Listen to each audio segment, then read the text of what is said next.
Subscribe करें हमारा YouTube channel VK math classes and press the bell icon, जिससे आपको आने वाली हर वीडियो का नोटिफिकेशन मिले सबसे पहले। हेलो फ्रेंड्स, स्वागत है आपका मेरे YouTube channel VK math classes में। इस वीडियो में आपको बताऊंगा कक्षा 12 का सन 2023 की परीक्षा में जो मैथ का पेपर हुआ था वो किस तरह का पेपर आया था और कौन से क्वेश्चन के कौन कौन से आंसर थे।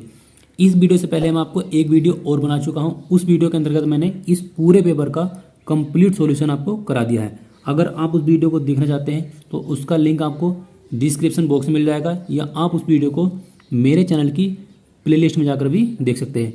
मैंने कक्षा 12 यानी क्लास 12 पेपर 2022-23 के नाम से एक प्लेलिस्ट बना रखी है, आप वहां जाकर उस वीडियो को देख सकते हैं। तो यहाँ पर आप देख सकते हैं, यहाँ पर लिखा हुआ है 324 BA, ये एक संकेतांक है। और यहाँ पर आप देख सकते हैं कि यहाँ पर लिखा हुआ है मुद्रित जो पृष्ठ हैं, इसके अंदर जो प्रिंटेड जो पेज है वो आपके 8 पेज है। पूर्णांक आपका ये 100 नंबर का पेपर था। यहाँ पर दिया हुआ है समय 3 घंटे 15 मिनट का है। यहाँ पर आपको निर्देश दिए हुए हैं, अगर आप पढ़ना चाहते हैं तो उनको पढ़ सकते हैं, या फिर आपको क्वेश्चन पेपर सोल्व करना प्रारंभ करना है। इसमें आपको दिया हुआ है सबसे जो मोस्ट निर्देश है वो आपका यह है कि इस प्रश्न पत्र में कुल 9 प्रश्न है। अगर इस प्रश्न पत्र में आपके 9 प्रश्न नहीं है तो आप तुरंत अपना पेपर चेक करें और अपने जो कक्षा अध्यापक है उससे आपको जो क्लास में ड्यूटी दे रहे हैं उनसे आप अपनी प्रॉब्लम को सोल्व करवा सकते हैं। ऐसे जो पहला विकल्प दिया था आपका वो था आपका सभी खंड कीजिए, प्रत्येक खंड का सही उत्तर चुनकर अपनी उत्तर पुस्तिका में लिखिए। ये पहला विकल्प था। मान लीजिए L किसी समतल में स्थित समस्त सरल रेखाओं का एक समुच्चय है तथा R एक रिलेशन है L1, L2 such that L1, L2 पर क्या आपका लंब है। तो हमें समुच्चय L में परिभाषित एक संबंध है, तो L में यह संबंध R क्या होगा। नेक्स्ट क्वेश्चन था इसका आपका क्वेश्चन नंबर 2। यदि आव्यूह A और B की कोटि क्रम से है, कितनी आपकी m गुणा n। m यहाँ पर आपका रो है यानी कि पंक्ति, और जो n है वो आपका है कॉलम यानी कि स्तंभ। ये आपकी आव्यूह A की बात है। अब आव्यूह B में क्या है, इसमें n पंक्ति है और p क्या है, स्तंभ है। तो AV की कोटि क्या होगी, तो AV की जो कोटि हो जाएगी आपकी हो जाएगी n गुणा p। ऑप्शन नंबर 4 बिल्कुल सही हो जाएगा। क्वेश्चन नंबर आपको कह दिया हुआ था, माना x उस महत्तम पूर्णांक को प्रकट करता है जो x से कम या उसके बराबर है, तब fx द्वारा परिभाषित फलन f such that r relation इसके r से ही है, तो इसका आंसर क्या होगा। इस क्वेश्चन का सॉल्यूशन मैंने आपको वीडियो के जो पार्ट 1 बनाया है इसका कंप्लीट सॉल्यूशन उसमें सोल्व करा रखा है, आप उस वीडियो को जरूर देख लें। अब आपको क्वेश्चन दिया हुआ है नेक्स्ट क्वेश्चन नंबर है अवकल समीकरण। यहाँ पे अवकल समीकरण दी हुई है, हमें बतानी इसकी घात क्या होगी। तो अवकल समीकरण में आपको 2 चीज़ पूछता है, एक तो पूछता है कोटि क्या है और एक पूछता है घात क्या है। तो कोटि हम किसे कहते हैं और घात हम किसे कहते हैं। तो कोटि हम किसे कहते हैं कि किसी अवकल समीकरण का जितनी बार अवकलन हुआ है वो कहलाती है उसकी कोटि, और जितनी बार अवकलन हुआ अधिक से अधिक जो अवकलन हुआ है उस वाले पद की घात कितनी है वो उसकी घात कहलाती है। तो जो अवकलन है वो अधिक से अधिक कितनी बार हुआ आपका 2 बार, तो यहाँ लिखा हुआ d2y/dx², इसका अवकलन जो है वो आपको 2 बार हुआ है। अब इस वाले पद की घात कितनी है आपकी 3 दी हुई है, उसकी घात कितनी हो जाएगी आपकी 3 हो जाएगी। ऑप्शन नंबर 2 बिल्कुल सही हो जाएगा। मान लीजिए अगर इसकी घात यहाँ पर घात 20 है और यहाँ पर आपकी घात कितनी है 3 है, तो हमें घात 20 नहीं लगानी, हमें घात लगानी है 3, कि जिसकी हमें कोटि देखनी है उस वाले पद की घात कितनी है, हमें केवल वही वाला पद देखना है। क्वेश्चन नंबर आपका ले था i.i minus j.j minus k.k का मान क्या होगा। तो i.i कितना होता है, माइनस मतलब 1 होता है, ये भी आपका 1 हो जाएगा, ये भी आपका 1 हो जाएगा, ये +1 ये -1, तो +1 -1 से कैंसिल हो जाएगा, तो यहाँ बचेगा आपका -1। तो उसका ऑप्शन नंबर आपको 2 बिल्कुल सही हो जाएगा, -1। अब आपको दिया हुआ था सभी खंड कीजिए। क्वेश्चन नंबर 2, कोसेक इनवर्स 2 का मान आपका क्या होगा। ये मैंने सारे क्वेश्चन वीडियो के पार्ट 1 में सोल्व करा दिए हैं, आप उस वीडियो को जरूर देख लें। मैंने कंप्लीट सॉल्यूशन इस पेपर का उस वीडियो में करा दिया है। क्वेश्चन नंबर 6 आपका इंटीग्रेशन x² इंटू e की घात x और उसकी घात 3 का हमें इंटीग्रेशन करके दिखाना था। यहाँ पर आपको दिया हुआ है साइन का जो एंगल है, कोण है, वो है कोस x² का हमें x के सापेक्ष अवकलन गुणांक ज्ञात करना है, मतलब इसका हमें डिफ्रेंशिएशन करना है x के सापेक्ष। नेक्स्ट क्वेश्चन आपका आई कैप प्लस जे कैप माइनस के 2k कैप की द्विक कोज्याएं कौन कौन सी हैं, ये बताना था। ये भी आपका क्वेश्चन 1 नंबर का दिया हुआ है। क्वेश्चन नंबर आपका ले था 2x प्लस वाई बराबर आपको एक आवधि दी हुई है, यहाँ पर आपको y की वैल्यू दी हुई है, एक आवधि दी हुई है 2x प्लस वाई बराबर, यहाँ पर y बराबर दिया हुआ है, तो हमें क्या करना है x का मान निकालना है। तो ये वाला हम क्या करेंगे, ये वाली जो y की वैल्यू ना इस समीकरण में पुट कर देंगे और यहाँ से हम x का मान आसानी पूर्वक निकाल लेंगे। आगे आपको क्वेश्चन दिया होता है क्वेश्चन नंबर 3, इसमें है मान लीजिए f such that x relation रख रहा है y से, एक फलन है और x में एक संबंध r निम्न प्रकार परिभाषित है। यहाँ पर एक रिलेशन दिया हुआ है और हमें जांच करना है जो r एक संबंध दिया हुआ है वो तुल्यता संबंध है या नहीं है। अगला क्वेश्चन आपको दिया होता है सिद्ध कीजिए कि यदि E और F दो स्वतंत्र घटनाएं हैं तो E और F डैश भी स्वतंत्र घटनाएं होंगी, हमें सिद्ध करके दिखाना था। अगला क्वेश्चन आपको दिया हुआ था वर्धमान का, सिद्ध कीजिए कि जो फंक्शन आपको दिया हुआ है ये आपका क्या है, वर्धमान है। वर्धमान हम कहते हैं अगर हम किसी भी दी हुई समीकरण का अवकलन करते हैं और अवकलन करने पर वह हमें पॉजिटिव प्राप्त होता है यानी कि प्लस का प्राप्त होता है तो वर्धमान कहलाता है, और माइनस का प्राप्त होगा तो वो हमें हास्यमान कहलाएगा। अगला क्वेश्चन आपको दिया हुआ था क्वेश्चन नंबर है, मान याद कीजिए इंटीग्रेशन लिमिट इसकी है 0 से π/2 और यहाँ पर दिया हुआ dx अपॉन 1 प्लस √10x। अब ये क्वेश्चन बहुत ही इंपॉर्टेंट है, इसका जो आंसर आएगा वो आपका आएगा π/4, क्योंकि मैं इसका सोल्यूशन करा चुका हूँ तो मुझे इसका आंसर पता है। नेक्स्ट क्वेश्चन आपका क्वेश्चन नंबर 4, सभी खंड करने इसमें विषय में आपको एक बिंदु ये दिया हुआ है, एक बिंदु आपको ये दिया हुआ है, से होकर जाने वाली सदिश समीकरण हमें ज्ञात करना है। जब आपको 2 बिंदु दिए हुए हैं तो आपको रेखा का सदिश समीकरण किस प्रकार से निकालना है। अब ये क्वेश्चन आपको दिया हुआ है प्रायिकता से, यदि पी ए बराबर इतना है, पी बी बराबर इतना है, पी ए यूनियन बी का मान आपको इतना है, तो पी ए बटे भी पढ़ सकते हैं इसे, या हम इसे पढ़ सकते हैं वर्टिकल लाइन बी का मान हमें ज्ञात करना है। और ये क्वेश्चन आपका 2 नंबर का क्वेश्चन है, प्रायिकता क्वेश्चन था, बहुत ही सिंपल क्वेश्चन था ये भी। क्वेश्चन नंबर क्या है आपका, स्वेच्छ अचरों ए और बी को विलुप्त कीजिए और आपको जो वक्र दिया हुआ है ये वाला, इसको निरूपित करने वाले अवकल समीकरण को हमें ज्ञात करना है। अब अवकल समीकरण का भी 2-3 विशेषताएं होती हैं, मैं आपको बता देता हूँ। आपको जो अवकल समीकरण दी हुई है इसके अंदर अचर कितने हैं आपके, ए और बी। आपको पहले कहता है कि ए और बी का आपके अचर हैं, तो आपको जो अवकल समीकरण दे रही है इसमें 2 अचर हैं, तो हम क्या करेंगे, इसका 2 बार अवकलन करेंगे, यानी कि जितने अचर उतनी बार इसका हम अवकलन करते हैं। अब जो आंसर आता है उसके अंदर हमें अचर पद भी नहीं लाने, मतलब जितने अचर उतनी बार उसका अवकलन।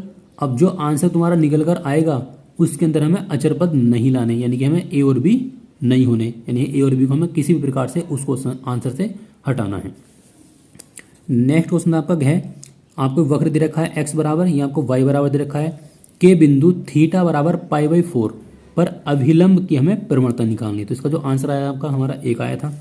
क्वेश्चन नंबर 5 था आपका, सभी खंड कीजिए, सिद्ध करना आपको, ये आपको सारणी दी हुई है, इसके बराबर में प्रूफ करके दिखाना है। ABC ब्रैकेट में है 1 + 1/a + 1/b + 1/c, हमें प्रूफ करके दिखाना था।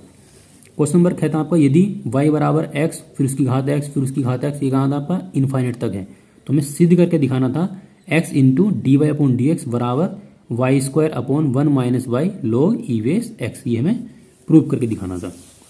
ये भी क्वेश्चन बहुत सिंपल था। कंप्लीट सॉल्यूशन अगर आपको देखना है तो वीडियो के डिस्क्रिप्शन में जाकर देख सकते हैं, या फिर आपको उसका लिंक या प्लेलिस्ट में जाकर भी उस वीडियो को देख सकते हैं। ये आपका एक इंटीग्रेशन क्वेश्चन था, इसमें हम आंशिक बिंदु में तोड़कर इस क्वेश्चन को सोल्व करना पड़ेगा। यहाँ पर क्वेश्चन दे रखा है गए integration x upon x - 1 x - 2 और x - 3। इस क्वेश्चन को सोल्व करने के 3 तरीके बताए मैंने आपको वीडियो में, आप वो जरूर देख लें। क्वेश्चन नंबर है आपका, हल कीजिए x × dy/dx + 2y बराबर में आपको x² log e/x। ये आपको एक अवकल समीकरण दी हुई है और इस अवकल समीकरण को हमें सोल्व करना है। अगला क्वेश्चन आपको दिया हुआ था क्वेश्चन नंबर उस समांतर चतुर्भुज का क्षेत्रफल हमें ज्ञात करना है जिसकी आपको भुजाएं दे रखी है। ये वेक्टर ए बराबर दे रखा है, आपको वेक्टर बी बराबर दे रखा है, तो उसका जो फॉर्मूला वो आपका क्या है, मोड के अंदर होता है vector A cross vector B. तो हम क्या करेंगे, ए और बी का पहले क्रॉस निकाल लेंगे, उसके बाद हम क्या करेंगे, मापांक निकाल देंगे, यानी मोड निकाल देंगे। क्वेश्चन नंबर आपको 6 दिया हुआ है, सभी खंड कीजिए। तो सभी खंड कौन सा है, पहला क्वेश्चन, हवा के एक बुलबुले की जो त्रिज्या है वो 1/2 सेमी प्रति सेकंड की दर से बढ़ रही है। अब बुलबुले का जो आयतन है वो किस दर से बढ़ेगा, जबकि त्रिज्या कितनी है 1 सेंटीमीटर है। हमें बुलबुले का आयतन के अंदर वृद्धि निकालनी है, यानी कि dv/dt का मान हमें निकालना है। क्वेश्चन नंबर आपको कह दिया हुआ था, मान ज्ञात करना है इसका भी हमें। इंटीग्रेशन 5x + 3 अपोन में है √x² + 4x + 10 का हमें इंटीग्रेशन करना है।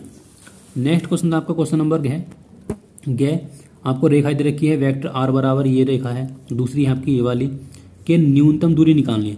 तो न्यूनतम दूरी के आपके दो क्वेश्चन है, मतलब दो टाइप के क्वेश्चन होते हैं, एक होता है समतलीय के लिए, एक होता है विषमतलीय के लिए। तो समतलीय की पहचान क्या होती है, अगर आपको देखो ये दिया हुआ लैम्डा के ब्रैकेट में, ये लैम्डा का गुणांक है, यहाँ पर ये म्यू का गुणांक है, तो उनके जो गुणांक है ना वो आपको सेम है। अगर ये गुणांक सेम है तो क्या कहलाएगा, आपका समतलीय कहलाएगा, तो उसके लिए सूत्र अलग होता है। और जो विषमतलीय होते हैं उनके गुणांक अलग अलग होते हैं, तो उसका सूत्र एक अलग होता है। तो दो टाइप के क्वेश्चन आपके न्यूनतम दूरी निकालने के लिए। अभी जो क्वेश्चन आपका वो दे रखा है प्रायिकता के अंदर कैसे, कि एक बक्से में 10 कार्ड जिन पर 1 से लगाकर 10 तक की संख्या लिखी हुई है, उन्हें अच्छी तरह से मिला दिया हमने। इस बक्से में से एक कार्ड निकाला गया। यदि यह ज्ञात हो कि निकाले गए कार्ड पर 3 से अधिक संख्या है तो इस संख्या के सम होने की क्या प्रायिकता होगी, ये हमें बताना था। और ये भी हमको क्वेश्चन 5 नंबर का दिया हुआ है। क्वेश्चन नंबर आपका ले दिया हुआ है, अवकल समीकरण dy/dx बराबर -4xy² का हमें विशिष्ट हल निकालना है, यानी कि स्पेसिफिक सॉल्यूशन हमें इसका करना है जब y का मान 1 हो और x का मान 0 हो। क्वेश्चन नंबर आपको 7 दिया हुआ है, यहाँ पर लिखा हुआ कोई एक खंड कीजिए। आपको दो क्वेश्चन दे रखे हैं 8-8 नंबर के, आपको केवल एक ही क्वेश्चन सोल्व करना है। तो सिद्ध कीजिए कि जो आपको अवधि दी हुई है इस समीकरण को संतुष्ट करता है, मतलब इस समीकरण को हम सोल्व करेंगे उसका आंसर लाएंगे 0। अगर आंसर 0 निकल कर आ जाएगा, पहली बात तो आना ही है 100%, तो वो क्या हो जाएगा, आपका संतुष्ट हो जाएगा। फिर इसी की हेल्प से हम क्या करेंगे, ए इनवर्स का मान भी निकाल लेंगे। इस समीकरण की सहायता से हम क्या करेंगे, ए इनवर्स का मान निकाल लेंगे। अगर आप ये वाला क्वेश्चन करना चाहते हैं तो ये वाला कर सकते हैं। ऐसे ये अथवा में दे रखा है क्योंकि दो क्वेश्चन दिए हुए हैं, हमें केवल एक ही क्वेश्चन सोल्व करना है एग्जाम में। सिद्ध कीजिए कि एक शंकु के अंतर्गत महत्तम वक्रपृष्ठ वाले लंबवृत्तीय बेलन जो त्रिज्या है वो शंकु के त्रिज्या की आधी होती है। यानी कि एक शंकु दिया हुआ है, उस शंकु के अंदर दिया हुआ आपको एक बेलन, और उस बेलन की जो त्रिज्या है वो शंकु की त्रिज्या की आधी होती है, ये हमें सिद्ध करके दिखाना है। आपको नेक्स्ट क्वेश्चन दिया होता है क्वेश्चन नंबर 8, निम्नलिखित समीकरण निकायों को आव्यूह विधि से हमें हल करके दिखाना है। ये आपको 3 समीकरण दी हुई है और इन तीनों को सोल्व करके हम क्या करेंगे, एक्स वाई जेड के मान निकाल लेंगे, वो भी आव्यूह विधि से। और ये जो क्वेश्चन है इस टाइप का क्वेश्चन वो हर साल आता है 8 नंबर का। यहाँ देख सकते हैं, यहाँ भी आप क्वेश्चन ये आपका 8 नंबर का आया हुआ है। इनके जो आंसर आएंगे, एक्स का मान 1 आएगा, वाई का मान -1 आएगा, जेड का मान -1 आएगा, इस तरह के इसके आंसर निकल जाते हैं। इसी के अथवा आपको जो क्वेश्चन दिया हुआ है, सिद्ध कीजिए इंटीग्रेशन लिमिट h की 0 से π/2 log cos x dx बराबर -π/2 और log 2, इसके बराबर हमें ये वाला प्रूफ करके दिखाना है। क्वेश्चन दोनों ही बहुत अच्छे हैं और 2024 की परीक्षा आने के लिए भी बहुत ही इंपॉर्टेंट है। क्वेश्चन नंबर आपको 9 दिया हुआ है, कोई एक खंड कीजिए। तो पहला क्वेश्चन इसका आपका दो परवलय दे रखे हैं, y बराबर x², ये इसमें पढ़ सकते हैं हम x² बराबर y, और यहाँ लिखा हुआ है y² बराबर x, यानी कि एक परवलय बनेगा इसमें x अक्ष की धन दिशा की तरफ, एक बनेगा y अक्ष की धन दिशा की तरफ। हमें इससे क्षेत्रफल निकालना है। फिर अगला क्वेश्चन दिया हुआ है, निम्नलिखित अवरोधों के अंतर्गत z बराबर x + 2y का हमें अधिकतमीकरण मान ज्ञात करना है। आपको एक समीकरण दी हुई है, एक समीकरण आपको दी हुई है। किसी किसी क्वेश्चन में 2 समीकरण दी होती है, किसी में 3 समीकरण दी हुई होती है। कहीं पूछता है अधिकतम मान क्या है इसका, कहीं पूछता है कि न्यूनतम मान कितना है। तो बहुत ही सिंपल क्वेश्चन है ग्राफ वाला भी, ये भी मैंने आपको वीडियो में करा रखा है, आप उस वीडियो को जरूर देख लें अगर आप मैथ के स्टूडेंट हैं और आप 2024 के लिए तैयारी करना चाहते हैं।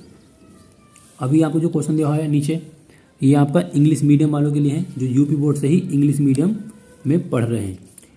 इसे मैं करा देता हूँ। अगर आप स्क्रीनशॉट लेना चाहते हैं तो आप स्क्रीनशॉट इसका ले सकते हैं। जो क्वेश्चन हिंदी में है वही क्वेश्चन सेम आपके इंग्लिश में दिए हुए हैं, आप इनको केयरफुली आराम से देख लें। मैं आपको पूरा इसमें करा दूंगा। वीडियो का लिंक आपको मिल जाएगा डिस्क्रिप्शन बॉक्स में, या उन वीडियो को मेरे चैनल की प्लेलिस्ट में जाकर भी आप जरूर देख लें। मैंने 2022 का भी पेपर का कंप्लीट सॉल्यूशन करा रखा है, और 2023 की परीक्षा पेपर हुआ है उसका भी मैंने आपको कंप्लीट सॉल्यूशन करा दिया है। आप इसका एक स्क्रीनशॉट ले सकते हैं।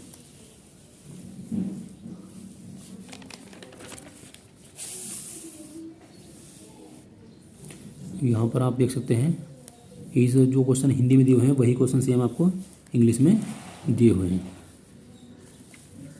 तो आई होप कि आपको वीडियो अच्छी लगी होगी। वीडियो अच्छी लगी तो वीडियो को लाइक करें, शेयर करें और मेरे चैनल को सब्सक्राइब करें।